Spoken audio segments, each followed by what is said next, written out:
In this video tutorial, I'm going to share to you on how you can fix HP laptop Wi-Fi not working. So let's get started. So first is we need to go ahead in the Windows search bar, and here we need to type ncpa.cpl. Click on that under the best match control panel items. So here you'll find all the network connections. Now what you can do if your connection or your Wi-Fi is disabled from here, then you need to make sure this will be enabled. So you just have to make a right click on it and then select enable. Now once enabled, this will reconnect into your connection. Okay, you can also click on your Wi-Fi in here and then you will find this option, diagnose this connection. And then you just have to simply follow the suggestions and recommendations that it will give you. So in my case, I don't have the problem because I have just already fixed the issue. But in your case, you just have to follow the suggestions and recommendations from here in order to fix the issue. And then make a right click on your connection or your Wi-Fi and then select properties. Now here in the properties window, you just need to simply look for the Internet Protocol version 4 and click on properties.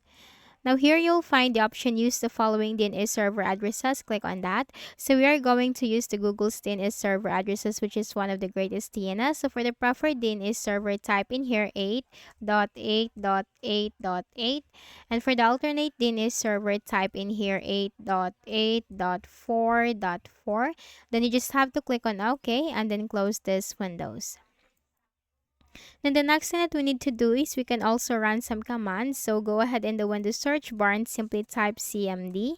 Then on the right pane, you have to click on run as administrator. Then here, you just need to simply follow me for the commands that we are going to run. So the first command is netsh space winsock space reset. So it's netsh space winsock space reset, hit enter. And for the last command, it's netsh space int space ip space resetlog.txt and hit enter.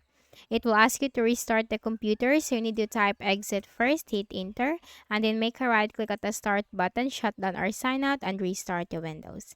And the next thing that we need to do is we can also make a right click at the start button, and here we can find device manager. Now once your device manager window is open, then you just need to simply look for network adapters and then locate your connection or your Wi-Fi. You need to make a right click, select update driver, browse my computer for drivers. Let me pick from a list of available drivers on my computer. And here you have to simply choose one by one as to what driver will work for you. Then you just have to click on next. Now Windows has successfully updated your drivers, and you just need to close this window one by one. And you will be reconnected again into your connection. Then you just need to go ahead in the Windows search bar and type Internet Options. Once the Internet Properties window will open, click on the Connections tab. And here you can find Local Area Network LAN Settings. Click on that. We need to make sure that there is no proxy enabled from here, so make sure this is unchecked right here. Automatically detect settings, make sure this is enabled, and for this one, make sure this is disabled and click on OK and then OK again. And that's it. If any of the solutions helped in fixing the issue, kindly please do not forget to hit the like button and subscribe to this YouTube channel for more tutorials like this. Thank you for watching.